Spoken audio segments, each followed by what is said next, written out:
President John F. Kennedy. Ladies and gentlemen, the very word secrecy is repugnant in a free and open society, and we are, as a people, inherently and historically opposed to secret societies, to secret oaths, and to secret proceedings. We decided long ago that the dangers of excessive and unwarranted concealment of pertinent facts far outweighed the dangers which are cited to justify it. Even today, there is little value in opposing the threat of a closed society by imitating its arbitrary restrictions. Even today, there is little value in ensuring the survival of our nation if our traditions do not survive with it. And there is very grave danger that an announced need for increased security will be seized upon by those anxious to expand its meaning to the very limits of official censorship and concealment. That I do not intend to permit to the extent that it's in my control. And no official of my administration, whether his rank is high or low, civilian or military, should interpret my words here tonight as an excuse to censor the news, to stifle dissent, to cover up our mistakes, or to withhold from the press and the public the facts they deserve to know. For we are opposed around the world by a monolithic and ruthless conspiracy that relies primarily on covert means for expanding its sphere of influence, on infiltration instead of invasion, on subversion instead of elections, on intimidation instead of free choice, on guerrillas by night instead of armies by day. It is a system which has conscripted vast human and material resources into the building of a tightly knit, highly efficient machine that combines military, diplomatic, intelligence, economic, scientific, and political operations. Its preparations are concealed, not published. Its mistakes are buried, not headlined. Its dissenters are silenced, not praised. Its dissenters are silenced, not praised.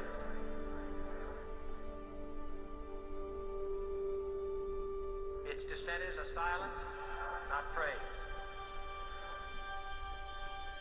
Its dissenters are silenced, not praised. Its dissenters are silenced, not praised. Its dissenters are silenced, not praised. No expenditure is questioned, no rumor is printed, no secret is revealed.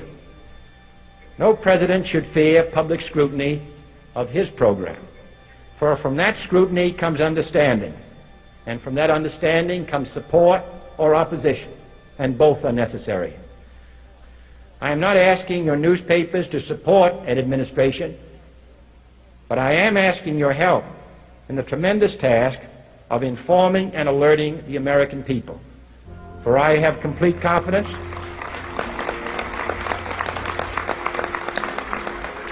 in the response and dedication of our citizens whenever they are fully informed.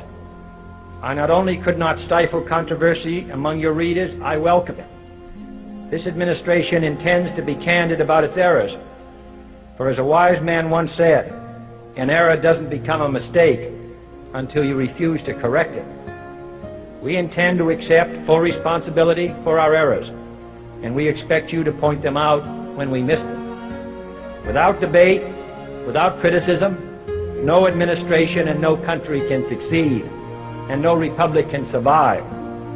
That is why the Athenian lawmaker Solon decreed it a crime for any citizen to shrink from controversy. And that is why our press was protected by the First Amendment, the only business in America specifically protected by the Constitution, not primarily to amuse and entertain, not to emphasize the trivial and the sentimental, not to simply give the public what it wants, but to inform, to arouse, to reflect, to state our dangers and our opportunities, to indicate our crises and our choices, to lead, mold, educate, and sometimes even anger public opinion. This means greater coverage and analysis of international news, for it is no longer far away and foreign, but close at hand and local. It means greater attention to improved understanding of the news, as well as improved transmission. And it means, finally, that government at all levels must meet its obligation to provide you with the fullest possible information outside the narrowest limits of national security. And so it is to the printing press, to the recorder of man's deeds, the keeper of his conscience, the courier of his news, that we look for strength and assistance, confident that with your help, man will be what he was born to be, free and independent.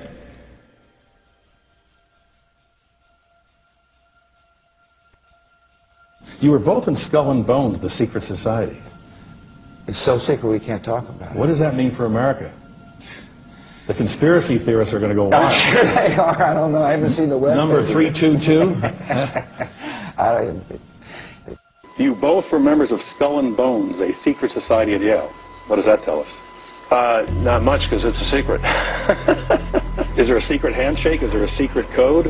I wish there were something secret I could manifest. 322, a secret number? There are all kinds of secrets, Tim, but one thing is not a secret. I disagree with this president's direction that he's taking the country. We can do a better job, and I intend to do it. And we'll be watching. Be safe on the campaign trail. John Kerry, thanks for joining us. And we'll be right back. It's good to be back at the Council on Foreign Relations. As Pete mentioned, I've been a member for a long time and was actually a director for some period of time. I never mentioned that when I was campaigning for re-election back home in Wyoming. Senator Clinton, how you doing? I'm good. How are you Can I ask you a quick question while you sign that? It was reported in June of 2006 you attended a meeting in Ottawa, Canada, the Bilderberg Group. Can you comment on that? What's going on for the Bilderberg meeting, and what do you guys talk about up there? I have no idea what you're talking about. Yeah, you do. I was reported you were up there, and people saw you up there. I just want to know what you guys talk about and meet about up there. Sir, I don't know. Why are they such top-secret meetings? I have no idea what you're talking Your about. husband went to a Bilderberg meeting, too. I'm just wondering. I'm not being rude or anything. No, I just want to know what happens at these meetings. Well, since I wasn't there, I have no idea. Okay, thank you, Senator. Thank you. How are you? There you go. Thank you very much. Listen, I am a happy member of the Bohemian Grove. I like the folks who come there, and it's really inappropriate for me to talk about the group beyond that. Thank you. Have you been there for the ceremony with the cremation of care? Frankly, I don't think that's something I need to talk to you about.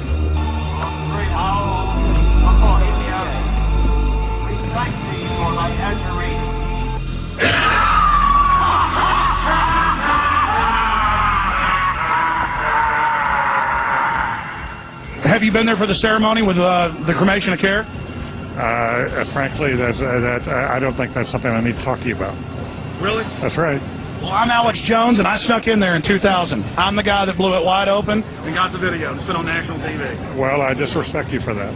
You do? I do. But there's a lot of big public officials going in there. Don't we deserve to know? I don't know anything about you, and I don't know anything about your film. But if you go in there with an understanding, you violated that understanding by releasing that film, and I don't respect you for that. Really? But we have public officials. I'm sorry. You took an understanding when you went in there that you would not do that film. And did you have an understanding when you went in there? No. Did you crash it? Yes. Yeah, and it has no trespassing signs there too, doesn't it? No, they put those after. Oh, I'm sorry. I'm sorry, sir. I've been there before. I know what the circumstances are, and I'm sorry you violated the understanding. That was not a gentlemanly thing to do. Well, what about the ritual? Is the ritual gentlemanly?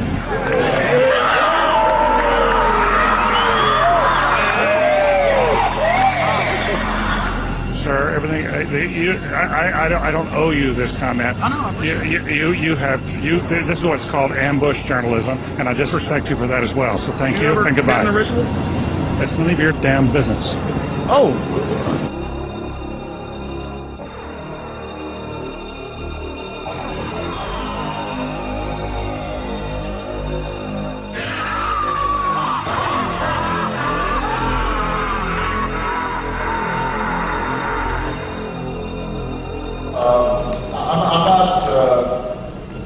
The Council on Foreign Relations, I don't know if I'm an official member. I've spoken there before.